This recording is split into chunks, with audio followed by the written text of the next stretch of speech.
the 16 guidelines. Do anyone have any background in Buddhist ideas? Buddhist philosophy? Oh, you do? Yeah. Some. That's okay. Yeah, because it's always tricky depending on the group. If it's group, like everyone has some Buddhist background, or no one has some Buddhist background. Either way, it's kind of easier. But when it's mixed, then it can be a little tricky in a sense, because I don't want to be too introductory. So I'll just start with my background. I'm going to start.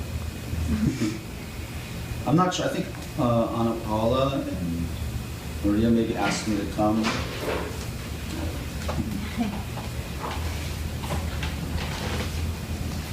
Hi.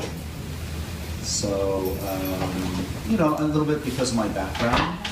I think my background's kind of interesting. I won't go a long one, there's no short time, but my background is that as a young, 21, I moved to Nepal as part of a college program, a year abroad. And then that was 1975, so has anyone been to Nepal? Mm-hmm. When were you there? Right. 8 years ago. 8 years ago? How about you? About 12 years ago. 12 years ago. Yeah, I was back in the spring. I had been back 5 years ago, but I was in a bubble. Somehow it didn't register. Anyway, it's very different, you know, compared to 1975. So I was there in 1975 to 1988. And during that time, I worked in the monastery, which traditionally is the education institution for Tibetans. There are nunneries, but they separate the girls and the boys, so nunnery and monastery for the monks. So I was in the monastery at that time, and I wasn't a monk, but the Lama there is a very progressive Lama, very, very revolutionary Lama. Have you known that when Tibetans left Tibet, they were so isolated and so, you know, so cloistered. I mean, Tibet was very isolated. They didn't want people from outside coming in. And all of a sudden, the Tibetans got thrown into this new modern world. And so he saw the writing on the wall and asked me, I didn't have much choice, but he asked me if I would start a Western educational program, Western or modern, you know, for the young monks there. So they traditionally never studied English, never studied mathematics, never studied social studies, history, those kinds of things. They have a very robust schedule that goes about, even for the 5-year-olds, 6, 7-year-olds, goes from about 5 in the morning to 10 at night, no exceptions. All education, or religious training. Much of it education, philosophy, psychology, that sort of thing. So 2 of my 3 children were born there, or more or less born there. One was definitely born there. The other we left real quickly. Yeah, well, almost, you know. I remember my wife flew and she was 8 months pregnant. You can't do that anymore. You know? And not that, but from Nepal, which is like 36 hours. Like, oh my God. That was our oldest child, and he was born in California, and then we were there 1 month and went straight back. He was supposed to be born in Nepal, but it just wasn't working. And my daughter was born, all 3 kids born at home. And the second one, my daughter was born at our house in Nepal. The Nepali midwife thought we were crazy. Why on earth would you want to have a child born at home? We all want to have enough money to have our children born in the hospital, right? Because there's so many infant mortality that happens at home births. They feel safe in the hospitals. So that's what, so we were there, 12, 13 years, and then moved to California. My wife's Australian, so it was her first time living in the States. And so what happened was, I think this context is good, is we got back and our kids, I have 3 children, but the third one was born a couple years later. Well, she just looked at the schools, and the kids were like 4 and 2 or whatever, you know, and she just saw this sort of moral desert. You know, the schools, like after living in a rich culture, even though these monks didn't have much, all the classes were on these little chalkboards. You know, we had 1 chalkboard up there, and they just had nothing, little notebooks. That's about all they had.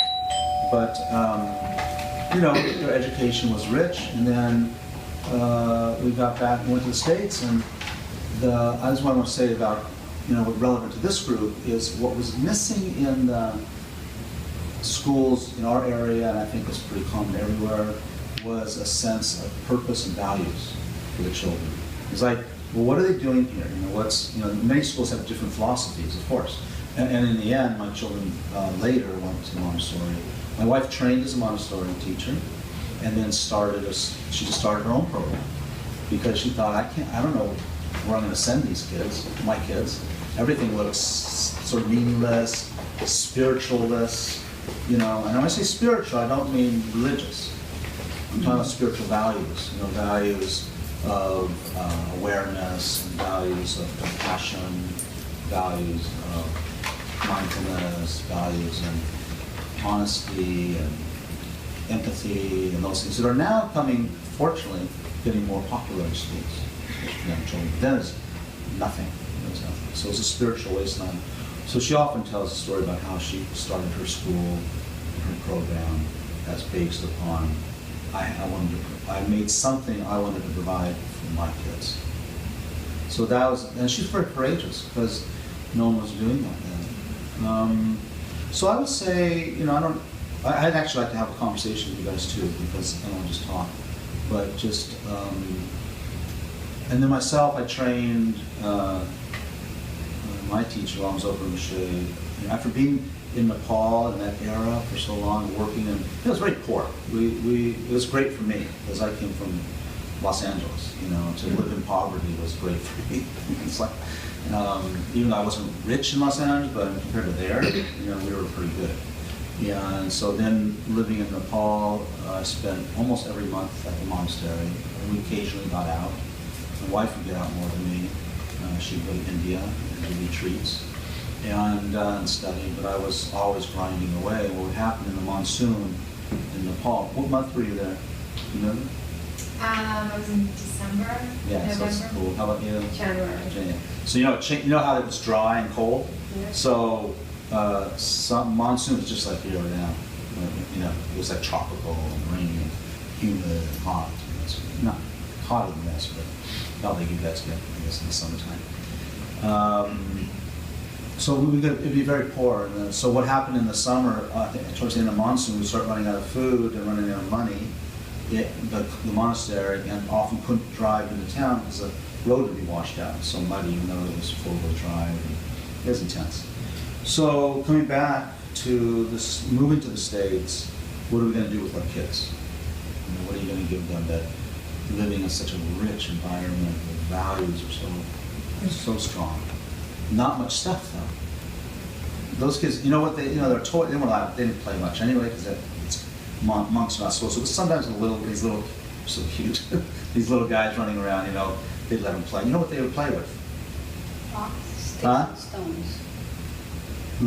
stones. They'd find some kind of wheel, like an old tire wheel or a hoop or something. And I remember seeing this as a kid.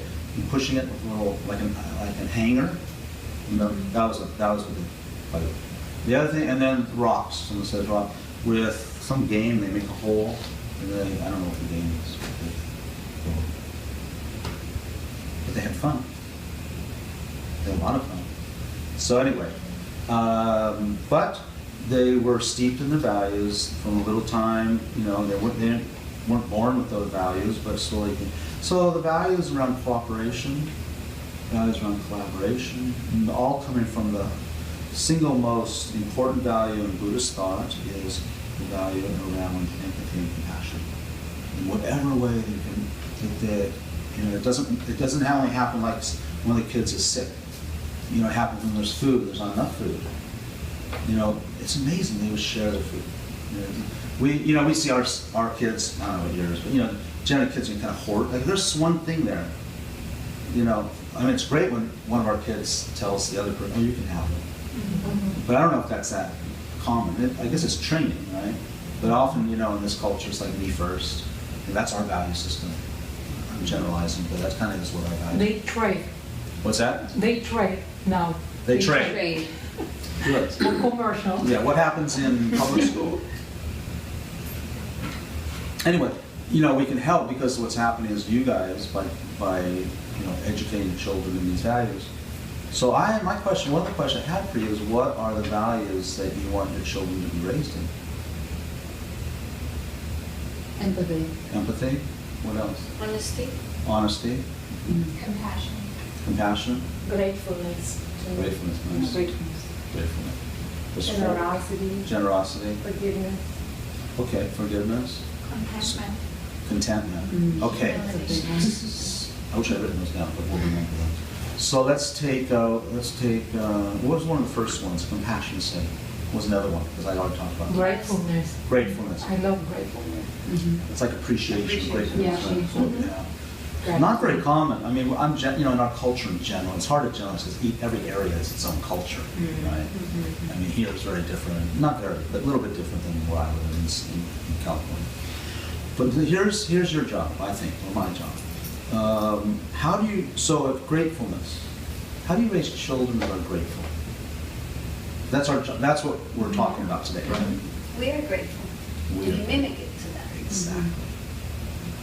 Exactly. So we have dilemmas, like you said, honesty, for example. Okay, is that honesty? How do you educate your children besides modeling it? Is there some honesty that's good and some honesty that's not good? Is there appropriate honesty, not appropriate honesty? Gratefulness seems like you can be grateful anytime, but honesty, I have some. Yeah, That's it a has hard like, one. because it's honesty to your heart. but Yeah. then So what do you say how old are your children? 2, 4, 6 and 8. Okay, we were talking about this the other night, so I don't know what age, but let's say, well, you help me out. What age, if your child says, Mommy, are you gonna die? Okay, about 3, 4 years old. yeah, so if they're 2, do you say yes? I think, I've always said yeah. yeah, I've always said yes to. Yeah? I always say someday. Some? You gonna die tomorrow, Mommy? Someday. You don't know. So I think I'm not to be Buddhist, but I remember always one thing Buddha said. He said, speak that which is honest and that which is helpful. So sometimes honesty, we got to check, you have a really big nose. I was just about to say that my daughter is the queen of... so when Honesty, we- direct. Yeah, but we put boundaries Yeah. on, like what you said, when is it? So we say no body talk. Like you just don't Well, talk what- about someone's body. Okay, and how old is she? She's 4. Okay, yeah. So I think you guys know all this. By the way, you're more of an expert than me, so I don't want to. But just to reiterate, like with my kids, I'm very proud how they turned out because my kids are old. I mean, my oldest is 31, daughter 29, and my youngest son's almost 26. When I say I'm proud how they turned out, they weren't too good. Yeah. I think that would have been hard for me. Like perfect kids. What, you never got stoned? What, you never lied to me? No, you know what I mean? So I don't know how you guys feel, but I didn't want that kid, I mean, in one way it's easier, but, so my kids were in just enough trouble and just enough challenging circumstances, but I don't remember, honestly speaking, I don't remember those and for me, the hardest years, this is interesting, most people say the hardest years are teenage years. For me, the hardest years, and I think it's a little bit gender related, was from when they were born till 4, because it was physical for me. It was so physically, not much reward. I mean, I felt like my wife got more rewards than I did, but it's like, can you take them outside? I can't stand the screaming, kind of like that. But then I'm not saying I don't romanticize it, but No, we get it. yeah, thank you. We're living that. Thank you. Okay. Did your husband say the same thing? But that was hardest for really that. Then once I could start talking to them, having a conversation, it got easier and easier. So as teenagers, and I do a lot. So I became a counselor. I have to admit. I did work with young children as an intern. I didn't resonate with working. I worked quite a bit because I had to with 3-year-olds, 4-year-olds, 5-year-olds at this one. It's actually Stanford Children's Health Council. And but I don't love that work as much as working with teenagers, because I felt with the model in Western psychology, at least then, and still pretty much is play therapy with young children, and I couldn't get it. It was too interpretative. So my supervisor was saying, okay, now take the child to the sand tray. Anyone ever do this? Anyone know about play therapy? Mm-hmm. Oh, good. So they go, so you have this sand, this tray, the sand, and then on the wall, in the shelves, there'd be hundreds of different toys, you know, like, what do you call those? Like little, like a tree or like a fireman. Objects. What do you call that? Yeah, miniature. Miniature object. Yeah, you know, like little, anyway. So then, you just say, okay, go play in the sand, you know. So then he goes to the sand and he buries the little fireman guy. He goes, oh, you know, I think your child's been abused. There's this whole books on interpretation. Now, maybe they're right. I don't know how, you know, maybe they're right. You know, maybe there's patterns, there's probably patterns. Or putting a tree in upside down means something, or, you know, like that. Or very elaborate or very crowded. But for me as a Buddhist, you know, for a long time already been studying Buddhist psychology and meditation for years and years, then having to look at that, it didn't resonate for me. So that's why I didn't work a lot with little kids, because I don't know how else. My feeling was that the main work with young children is to love them. You know, and now they're showing that, you know, the whole thing about attachment theory, you know, about healthy people come from healthy attachments, you know, and generally. So I think if I were to counsel, so I always work with the parents, I like doing that. But directly with the child, I felt, you know, sort of like, almost like innocent, you know. It's almost like it's the parent, let's see if we get the environment healthy. And that's, so I would say that exactly what someone, you said, when you model it, a couple of things that I would say is really think a lot about how you want your children to be later. I think where we get in trouble is when something's happening today, and then we get caught up in the today, and so we might do something that patches today. It looks like it patches today. I remember my daughter, you know, she was probably about, I don't know, was she 9 or 10. My wife had started the school, and it was Montessori based, but also she integrated her own curriculum that she had developed from those years in Nepal, and then wanting her children to have, the same like we were talking before, how to develop compassion and empathy and honesty and these things we're talking about. So she integrated, created curriculum and integrated that into the Montessori foundation. So it's not strict Montessori, but it's the base. And for example, like, okay, so what do you do when your daughter comes home and you don't know exactly what's going on, but then you get hints that, you know, the girls are being mean to her because they're not including her in whatever, you know, the group. You know, what do you do? So they meet it, just, I'm not saying, and also there's not one answer to any of these questions. That's what's really, that's my style, that's my philosophy, my message, is be their mom, but be curious. Forget all those things you read, forget all the things therapists say, you're the expert. It's good to read that stuff, and when it resonates, you may try it and see if it works for your situation, but there's no fixed answer. It's really, the fixed answer is and I told Maria this last night, the number one thing in parenting, whatever you do, because we're talking about what if this happens, what if that happens, right? And those things very likely are going to happen. And my philosophy and the way I work with parents was always, number one, the relationship. So you find them drinking or something, okay, and that's and they're 14, you know, and so then you know, many people's reactions, yeah, right? It's philosophy. Be strict, you know, punish him or her, punish him, all these things. You know, there's all these traditional prescriptions. They might work. I don't know. But for my case, that's not my default mode. Default mode is I'm really curious what was going on, and I get him before I run into his room and start yelling at him. Or whatever, because I'm hurt, I'm scared. So if you come from fear, if you come from anger, forget it. And you know, like I said, you know this, so I'm just echoing it for you. Be confident that strategy is the right one, not to come from those places. So then you have to wait until at least you're in a place that's at best, you know, some kind of empathy, curiosity. Empathy means curious. So now I'm going to go into his room, and I'm really curious why he was drinking. What happened? If you're afraid, if you're angry, you can't do that. They know you're being false. I got busted. You know, I was back in the hippie day, right? And drugs were getting, you know, I was one of those pioneers, and my parents had no clue what that whole world was about. We're lucky. You know, you guys know. Your kids are lucky. Because when they start going through this stuff, you're much closer to their experience than my parents were. My parents had I don't know what, unfortunately, it was really a sad situation. So much ignorance, right, or inexperience. So I got bused. They went out on a holiday, their second honeymoons or anniversary, something. And so I went over to my friend's house. His parents were away. So 3 of us had his apartment to ourselves. And it was our first experience with certain psychedelic drugs. And then I got thrown in jail. Sorry. In jail? I got thrown in jail. Because my parents weren't home. The cops found us. They just, because we're out at 2 in the morning looking for food, because, you know, you get thirsty and you know, there's no food. And then they said to us, well, go straight home. And so I'm like terrified. And my friend says, you know, they drive off and my friend sees a vending machine with drinks outside a closed gas station.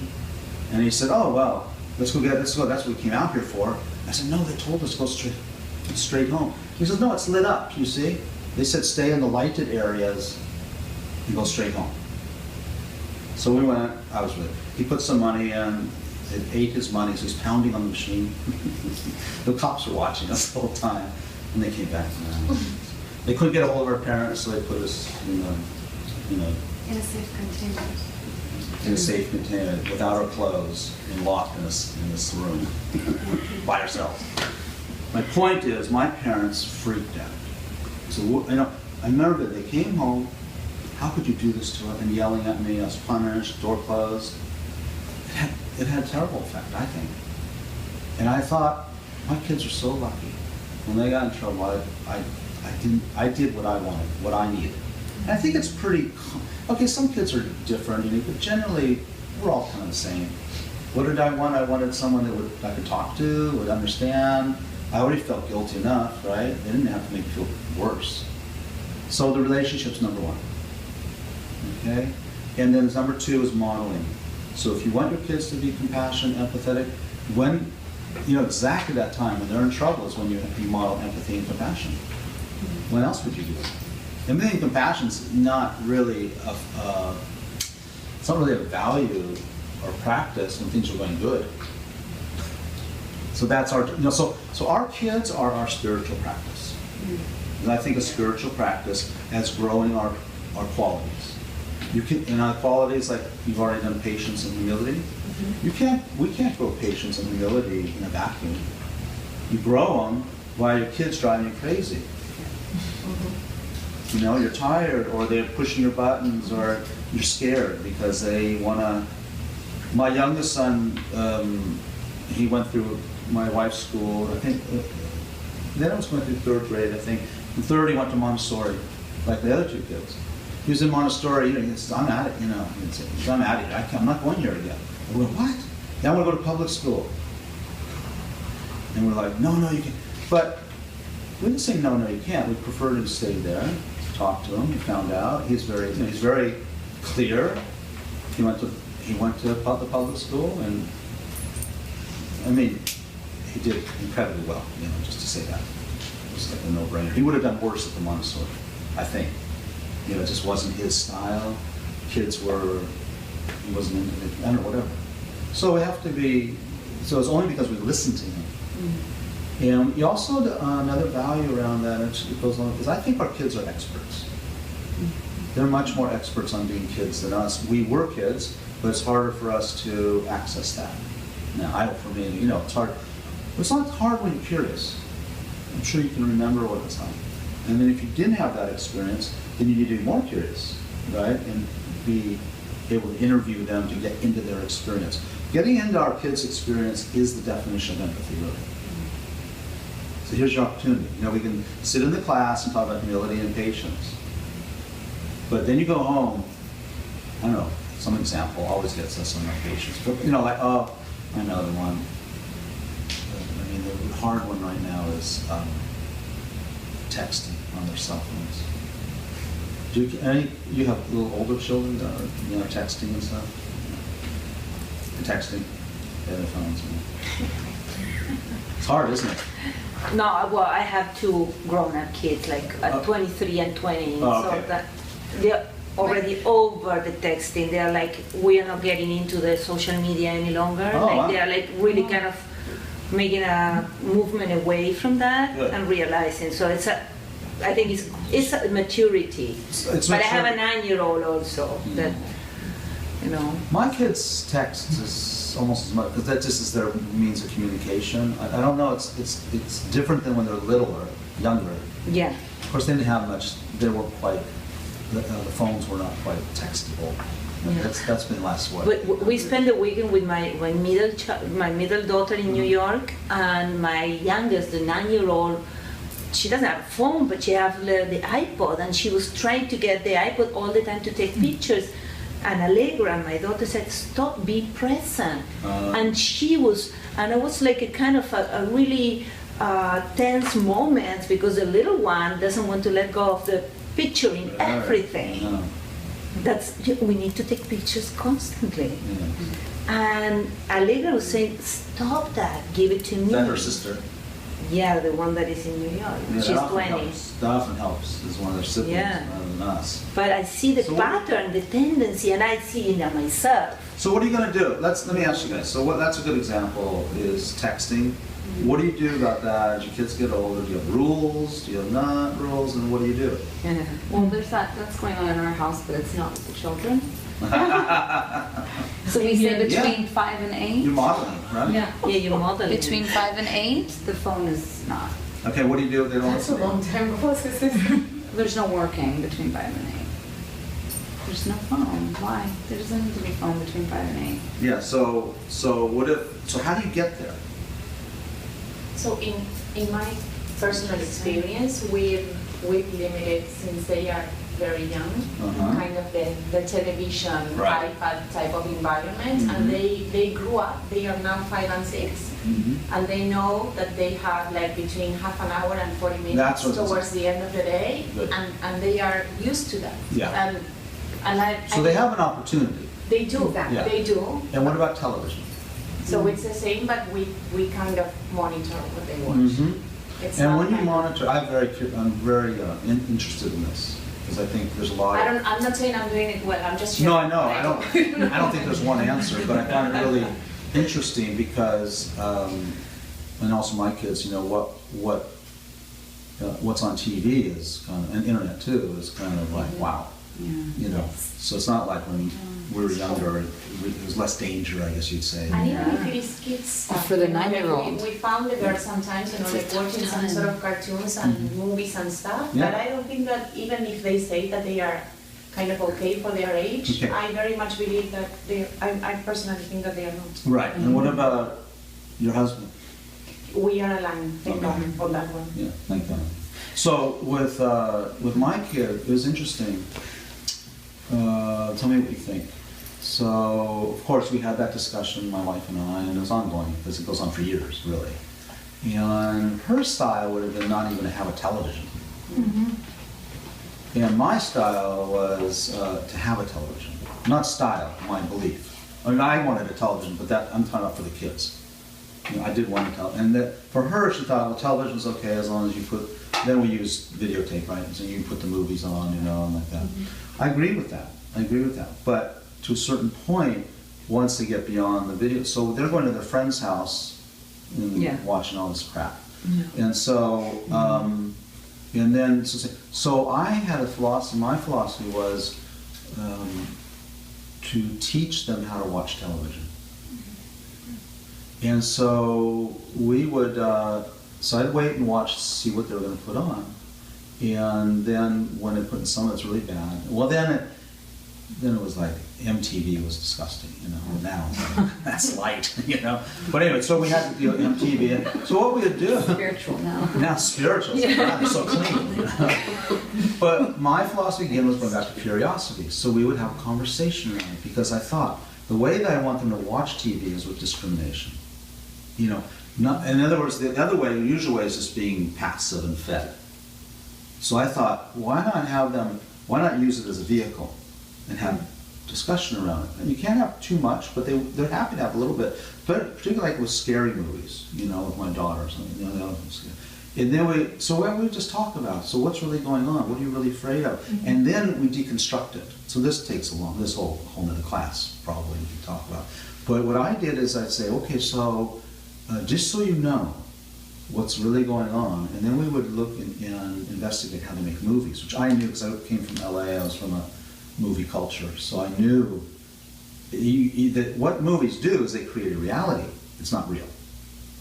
So then you just have to spend a little time on what's really going on, and the camera's over here, and this is over there, and they're reading these lines that they've had to do 20 times. Really? Yeah.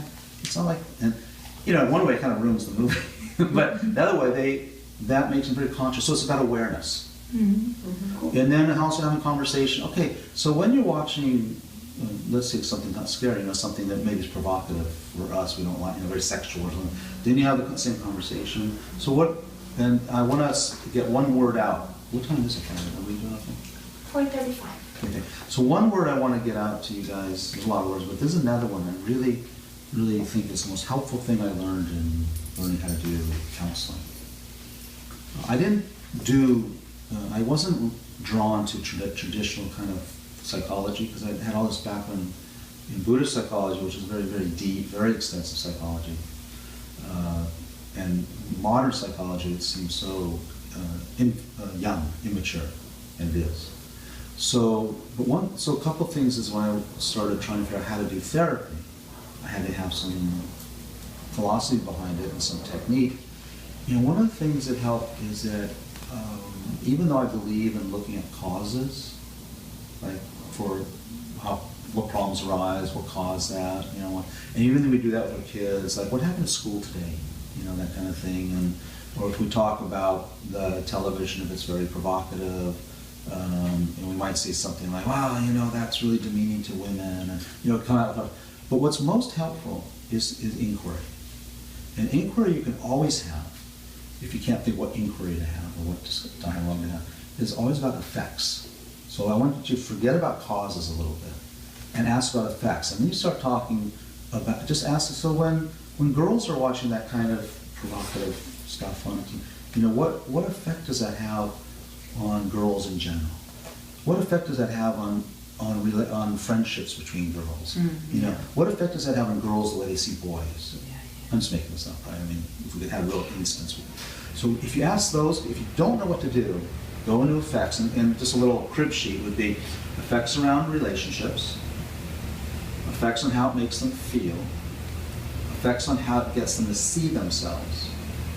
So when you see that stuff on TV, sexually provocative, whatever, how does it get you to see yourself as a woman? Okay? The effect. It really is powerful, because they're thinking. And if it's not a bad effect, then maybe you also can back off, right? Because we're mostly afraid of effects, and we get caught up in this. So with television, going back to television, my kids, my wife, and I'm, as a Buddhist in particular, I am a proponent of nonviolence. But I didn't think the way to help my kids be nonviolent was for them not to watch violent stuff. I thought that would have the opposite effect. We say what's denied becomes intriguing, so be careful. Absolutely. So when it's violent stuff, or that my wife wouldn't like it, they shouldn't be watching this. And I said, no, it's okay. They know how to handle it. And it is true. If you believe and you have enough conversation with them, rather than, I know we want to protect them, but the way to protect them is give them the tools to deal with this really crazy world we're living in. We want them. So I mean, a lot of the movement these days is about protecting children. And then they become, I hate to say it, but they don't grow up with the tools because they don't have the hardness to them. Might sound like a value judgment, but they need to be tough. I don't really think they need to be tough. I mean, but kind. So that when they're, I'll give a quick example. I think I mentioned to Maria, I can't remember it. But, it was one of those things like drinking.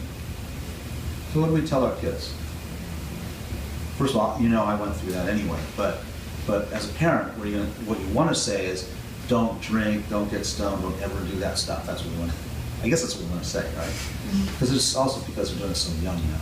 But anyway, so we didn't tell our kids that. We just said, we can't stop you from getting high.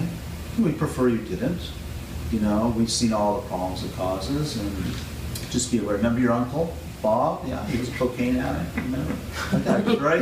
That's what happened. He started, how did he get there? they're saying, I don't know, he's just stupid or something like that, right? That's okay. You know, start the conversation so that my kids did try, so, and I wanted them. The first thing I wanted them to, let's put it this way, the last thing I wanted them to do was getting drunk at a party, which they will do, probably, if they're normal, and not call me. That's the last thing I want. The last thing I want is not that they don't get drunk. I prefer they didn't. But far worse, or they get into a car with someone who's drinking. Oh, God. It's so scary. I mean, your heart, Yeah. So my kids would call. They did. I mean, maybe they didn't sometimes, I don't know. But they did do it, at least. And when they were, and then, to share this with you, I don't know, I hope it's going to get put on the internet too, and that's okay. But one time, what happened, this is interesting. So, I didn't know this would happen, but we became kind of like the cool parents. So all the other friends who couldn't get stoned at their homes, their parents weren't approved, they weren't allowing it. We're a house under snow. They're hanging out at our house because it was safe. But you have to be accountable to their parents. It's not right for us. Yeah, that became like we really had to think about how do we work that out, and that we did through our kids. We said, look at. And we understand, sometimes it's like that, but don't make this known that this is where they can not deal with their families, And the other thing is, one time it happened that some kid was really drunk, and he wanted to get in his car and leave, and we went, oh my God, his parents don't know he even drinks, and then if he got in his car and he had to be home for dinner, what do? I mean, that's going to always happen, those things, okay? So I mean, that's sort of the extreme, but that's a better problem to deal with. That's a better problem to deal with, I think, than having your kids hide from you, lie to you. That's just, so if you want your kids to be honest, don't give them a reason to lie. Right? So it's trust. It is at trust. the end. And Trust on your process and their process. And at the their end. it's scary. Trust. The world is scary, but we have to. Yeah, It's no choice. trust. It's going to be okay. Yeah, we have to. We made it. Yeah. But this is a great community. It's like very, Yeah. I think, do a lot for them because we're trusting on each other also. I think this is That's very, huge. very important Huge. because I know where my kids are and I know Yeah. they're like okay there. And then their Yes. friends share, parents share Oh, same this values, is similar for values. me basic trust also. Yeah. So, I don't know what else I'm going to say. Any other questions? I have one little question. Can you go back to that situation where you said, because it's very, I think, probably quite common on our kids' age, Which when one? there's one girl that doesn't want to play with the other, Ah. and it's being mean. I've heard Okay. tons of that lately, Yeah. so if you could kind I'll of tell you what I elaborate a did. little So, bit. I'll tell you what I did. So I'm a father. Uh-huh. No one messes with my girl, right? I mean, that's your instinct, right? Isn't it? Father, daddy's girl. And it's, what? They're doing that? I'm going over there right now. I'll tell their parents, and then I think that it's a little bit like the power of therapy in the sense that having someone to talk to is helpful. It doesn't solve the situation, but at least you start with that. So the first thing is you want your daughters to see you as someone that can talk to them. And when they sense that we're afraid or pissed off, they know you have an agenda. Do you know what I mean? Mhm, yes. Say, well, tell me about Alyssa. What does she do to you? We're like, I'm gonna kill that kid, Right? They'll know that, right? So I think it's really going into letting my daughter's situation. I think it was really went on for a while. It wasn't like one day. It's a pattern. And so you work with it. How is it today? How did it go today? What did Alyssa do today? And also knowing, this is a very big, really important thing. When I started talking at the very beginning, I didn't say it strong enough. Think long term. Okay, she's having a kind of a hard year, or a hard semester. Think long term. Just reflect on, well, what do I want her to be like, in 12th grade when she's graduating? And how can this So how do I going to deal with this to get that effect? Remember talking about effects? Mhm. So what effect do you want your daughter, so it's a good point. So now she has to go to school every day. What do you want her to achieve? What effect do you want? Now, immediately we want the girls to stop it. But we don't have control over them. So thinking bigger, what effect do you want your daughter to have, experience? What do you want her to become? What is she gonna, just like we want difficult situations to improve our patience, we want humiliating situations so we develop humility. So she's got a situation that can develop a positive mind, positive quality, or a negative one. And that usually goes, not actually usually, often it goes negative. And by one last thing, sometimes you can't do anything about the environment. You know, sometimes you can't Or you affect make it worse. It often makes the worst thing that kids is when you go in and deal with it for them. Hate that. They get teased more. So and I want to say there's not one prescription. The prescription is your relationship, effects, dialogue, or conversation. So, and then in this class you'll talk about more like if you're really upset about the situation, learning how not to talk to her then. So the first thing is us, being in the right mindset. So what mindset do we have to be in? We have to be somewhat centered. And that's hard when our kids are. So we wait, you know what I mean? Yes. Wait till we have some level of being centered. Otherwise, it only goes bad, I think. If we come from reaction. I don't know if it's helpful, but that's what, it's a learning thing. That's what's beauty of having children. That's the beauty of it. Oh, I get to learn all of it. And it's all new for us, individually. I hope that's helpful, but that's how I think. It is, thank you. Okay. Thanks. Yeah. Anything else? How are we on time? It's 4:46. 46?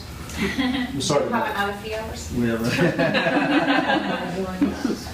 We started a minute late. Well, we have a Saturday, Friday class and a Saturday workshop, so you're all His welcome. book, The Misleading Mind. Wait, what?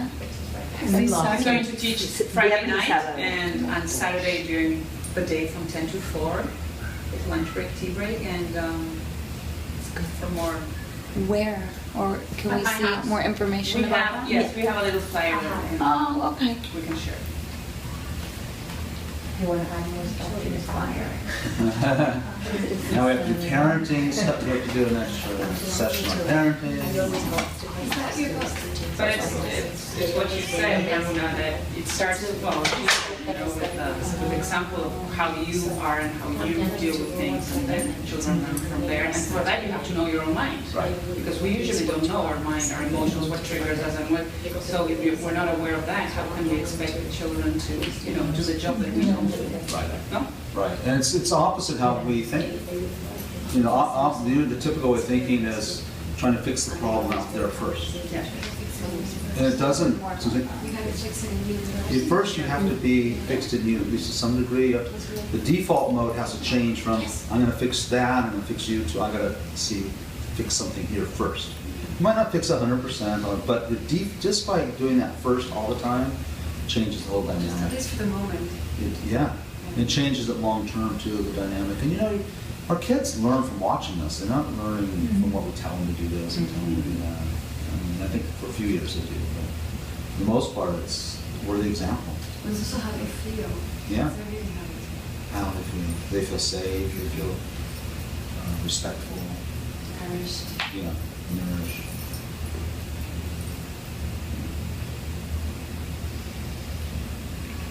Okay. Okay. On to the next stop. Yeah. Thank you. Thank you. Thank you very much. Thank you. Nice. So stick together. Yeah, that's huge. What you were saying, community. Yeah. Yes, we do. Yeah. Yeah, that's good. Yeah. Yeah, absolutely. Mhm. Minds are like, And we need the teachers here because she's one of our Yes. teachers. She's one of our teachers, and it's so. The teachers, you gotta be, Yeah, but More important- in some ways more she's important than here. parents. It's like. you know? She's still You learning. get both. I love it though. She's a teacher, but Yeah, she's that's my still wife. learning. And that's good. Yeah, it's like my wife. It sounds amazing what your wife is doing. She is great, yeah, it is amazing, and I didn't mean to make a plug for her, but.